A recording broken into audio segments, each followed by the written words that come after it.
We're going to talk about Venezuela and the technocratic takeover of that country. You know, everyone's talking about, oh, is it oil? Is it drugs? Maduro was a drug kingpin. Come on. No, it wasn't. Our next guest has written a great new piece at the American Vagabond. And take a look. Here's the article and details specifically what has unfolded inside of Venezuela. And here it is. The Venezuela technocracy connection. The U.S. bombing of Venezuela and capture of Nicolas Maduro cannot be rationally explained as a drug enforcement operation or even solely about oil. Or even solely about recovering oil. The bigger picture is technocracy. Our next guest is Derrick Broze, one of the great journalists in the world, great investigative journalist who's been looking at this closely and has been covering this technocratic takeover. Derrick, great to see you. You know, I love your approach because so many people want to get in the weeds on all of this. You know, it's like, oh, it's the Tren de Aragua, it's the Cartel de las Olas. You know, it's all it was this and that. And you really take a much broader look here, a much bigger look, and showing us maybe the truth that's unfolding in Venezuela. Great to see you. So the technocratic connection in Venezuela, walk us through what you uncovered. Yeah, so as you said, Clayton, at the beginning, that I don't think that the claims of the drug charges really stack up. And we're already seeing that with the DOJ, not even including the claim that Maduro is the head of the cartel of the Suns in their indictment. And there are some oil connections that I do cover in my article. Like, I thought it was interesting that you start to look at some of the oil companies that stand to benefit from the U.S. going into Venezuela, if they do in fact invest. And there's connections to BlackRock, you know, having about 1/5 or 1/4 of the ownership of some of these companies. But I do think the bigger picture is the technocratic picture. And we've talked about this in past shows, and I know you've covered it as well. But for those who are unfamiliar, just really briefly, technocracy was a movement that was very popular in the United States and Canada in the 1930s, 1940s, up until about the 1950s. And it is a movement that specifically said they wanted to get rid of the political class, get rid of the business class, and wanted to have the engineers and the experts running society, essentially. There would be no more voting, no democracy, anything like that. You would get these so-called experts and engineers to run the machines, as they used to say. I think today we would probably consider that to be AI and a lot of the technology we have today, and that these experts would micromanage all of society. They would allocate resources. They promised it would be utopia. They also did mention that it would involve the loss of privacy and some personal freedoms and things like that.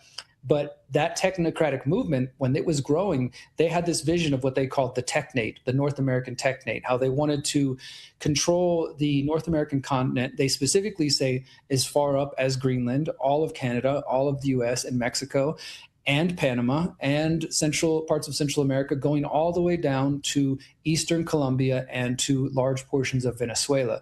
And as my article there shows, you can see the original technocrats map that they released in 1940, clearly showing this effort to control the entire continent. And it's similar to different concepts people may have seen over the years, especially if you've been in this research, talk of, say, the North American Union, things like that. But what I think is unique, and the reason this matters, you know, okay, it's a movement from 100 years ago. How is that relevant to 2026 and what Trump is doing now? I think it's relevant because not only is Trump surrounded by the various technocrats that I know you've covered on the show, such as Peter Thiel, obviously Elon Musk. Elon Musk's grandfather, Joshua Heidelman, was actually involved in the technocracy movement in Canada, was one of the directors of Technocracy Incorporated. And so you have those sort of connections, but also you have this aide, this advisor to Trump, Stephen Miller.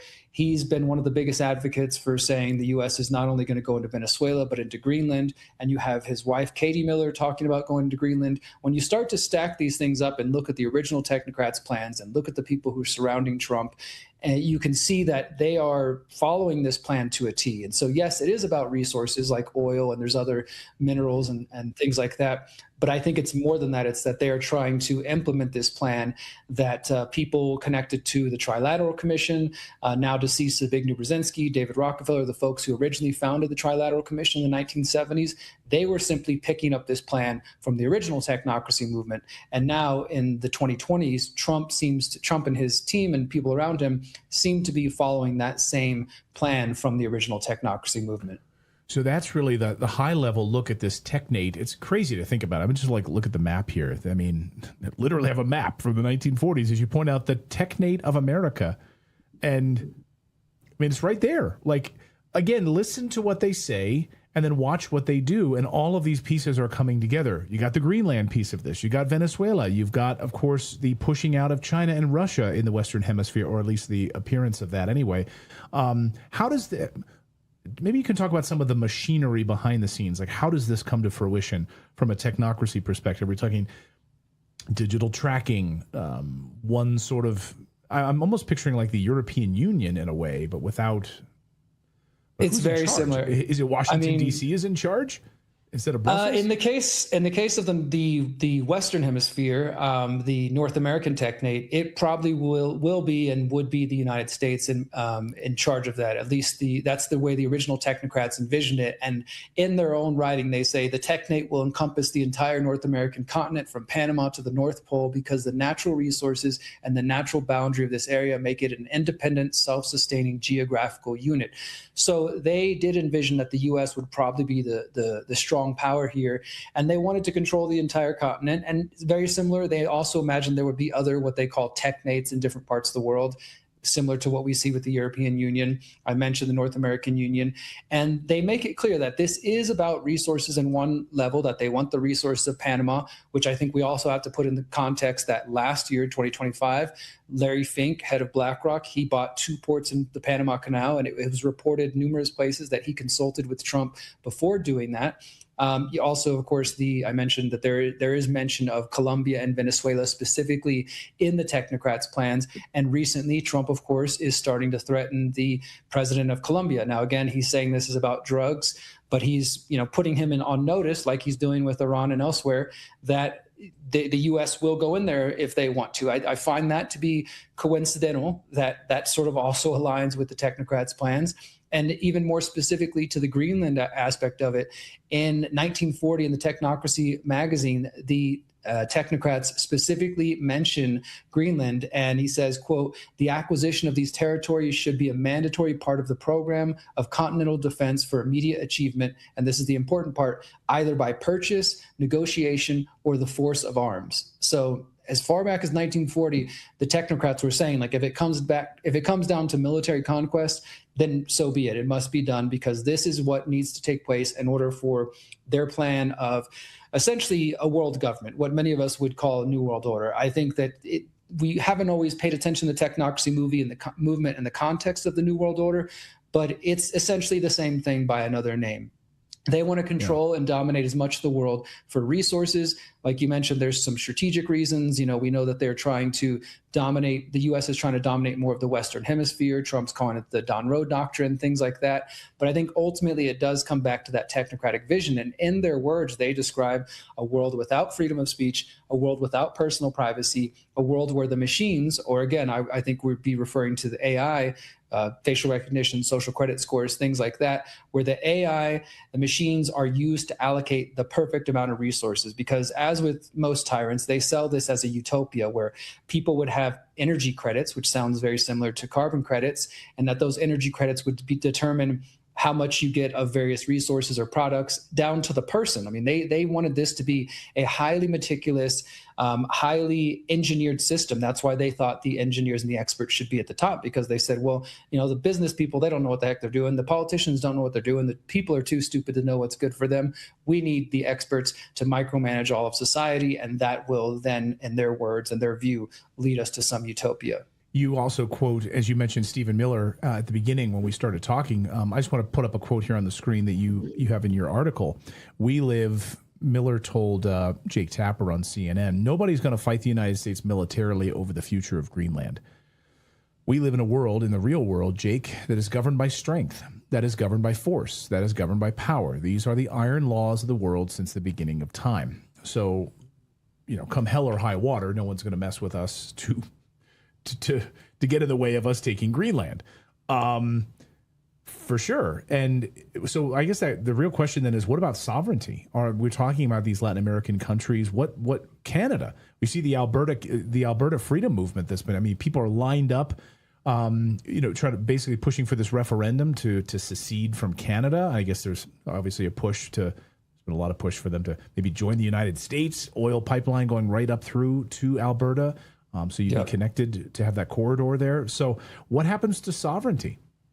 Yeah, I think that's a great question, Clayton. And Stephen Miller really gives away the game right there. I mean, I've been sort of reflecting on this recently, that on one hand, in the past, I think some of us might have felt like, well, when it comes to politicians like Obama and others, they talk, they're well spoken, constitutional attorney, people sort of they can be deceived by the mask and not realize, the American empire that's behind it. But in the case of Trump and his recent actions and the saber rattling that's ongoing as we speak here, it's like the mask has come off the empire. Stephen Miller and others are saying, look, we're going to do whatever we want.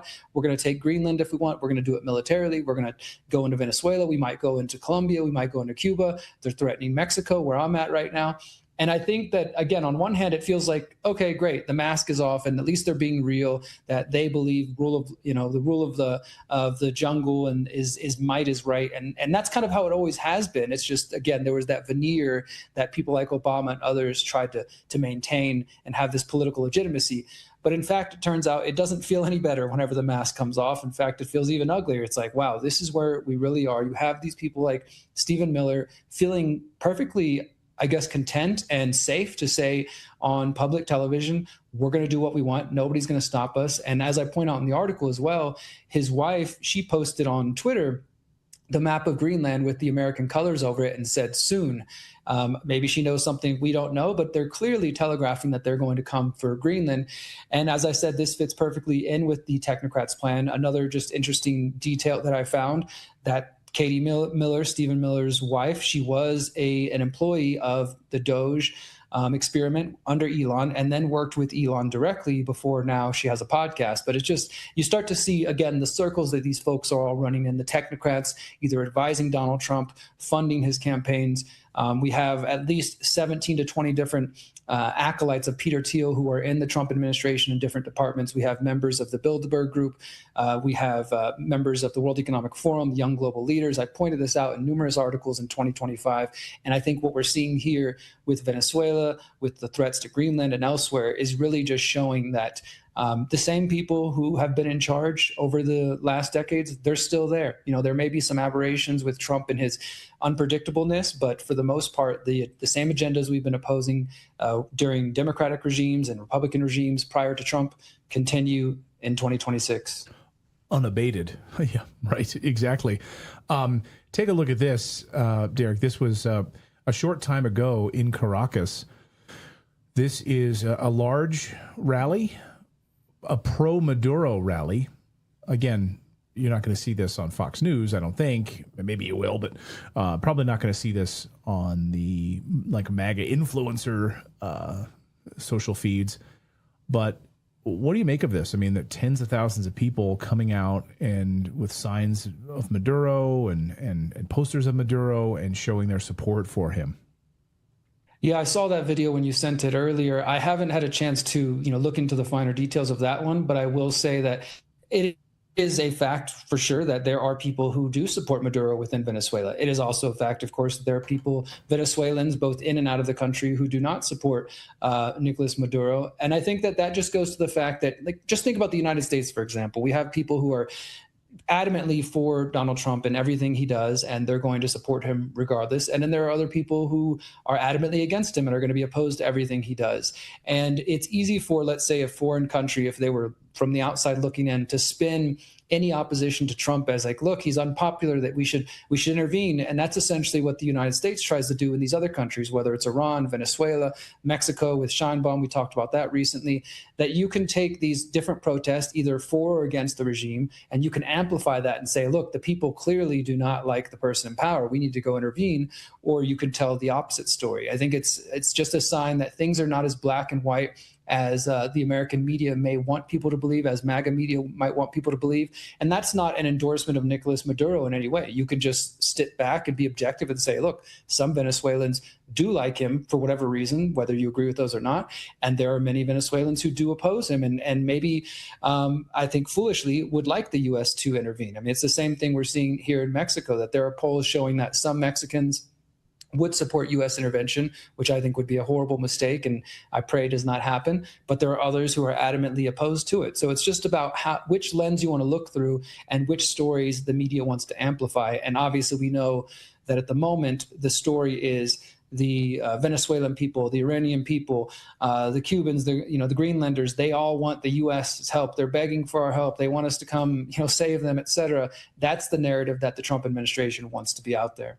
Right. And I should point out that march that we were just seeing there was the Great Workers March, or the Large Workers March. And as what they're calling for, and even what the local media was saying there, was the free President Maduro and the First Lady, or liberate the president and the first lady. So to your point, and that's exactly what we're seeing in Iran right now, right? If you can you actually talk about the legitimate protests and why they were upset about high inflation over the past few weeks? And then can you also then have a conversation about Mossad and the CIA infiltrating and actually co-opting those protests? And it's not, that's why these things work, right? That's why these co-opting of these types of protests by the CIA, these color revolutions, Mossad, otherwise, that's why it works, because it looks like all of these people are upset and they're attacking each other. January 6th, you have feds involved in creating that, right? So it's the reason they do it is because it works. And these things can all be true, as you said. I mean, there's definitely people upset at the Iranian government and upset about inflation and other issues. And it appears from some protests and things we're seeing, which, I mean, obviously AI-generated videos is a concern these days, and we have to be careful and skeptical and not just, go ahead and repost something because it confirms your biases. But it does seem to be true that in that case in Iran as well, there are people who do support the regime. Again, we don't have to agree with their reasoning, just to recognize that the situation is more complex on the ground. And that's something that we talked about recently in Mexico when I was out here reporting. And yes, there are people who oppose the current president. There are people who gratefully, are grateful for her and support her. Both factions exist. And we have to be willing to kind of look into these nuances, look at these bigger pictures like I'm trying to do here in Venezuela with the technocracy angle, and ask who benefits from this, who stands to gain? Who stands to gain from the U.S. bombing, intervening in Iran and Venezuela and, in Mexico, in Cuba and Colombia and all these other places. And I think, unfortunately, we are going to see more of this. 2026 is just beginning. And, maybe there's some level of saber rattling that's just going on. It's just Trump talking a big game. Like with Mexico, I've thought maybe some of this talk about we're going to go into Mexico on land, it could be sort of a bargaining chip for the fact that this summer, 2026, the U.S.-Mexico-Canada agreement is coming up for renegotiation. And so maybe Trump is doing some of this saber rattling as a way to get a better position. There are definitely more factors and angles than we are typically shown in the corporate media and even in the mainstream alternative media. So I definitely appreciate you giving me a chance, Clayton, to talk about this and bring in the technocracy angle, because I do think too many people are missing this piece of the puzzle. No, you blew me away with it, and I hadn't thought about it. People are talking about drugs and oil and other things, and archaeological dig sites that are actually hidden there underground. There's a lot of stuff going on, but I have not heard anyone talking about the technocracy. And as you pointed out, it's all written down. Like, it's all part of their plan, and it has been all of these secret dark forces for a long, long time. So I encourage our audience to go over to the American Vagabond and read Derrick's great piece. It's eye-opening, and that's why I just got to say that, like, this is the first I've ever heard of this, and my brain is just on fire right now thinking about this. Because if you think it, like, what was the very first beef Trump got into was with Canada.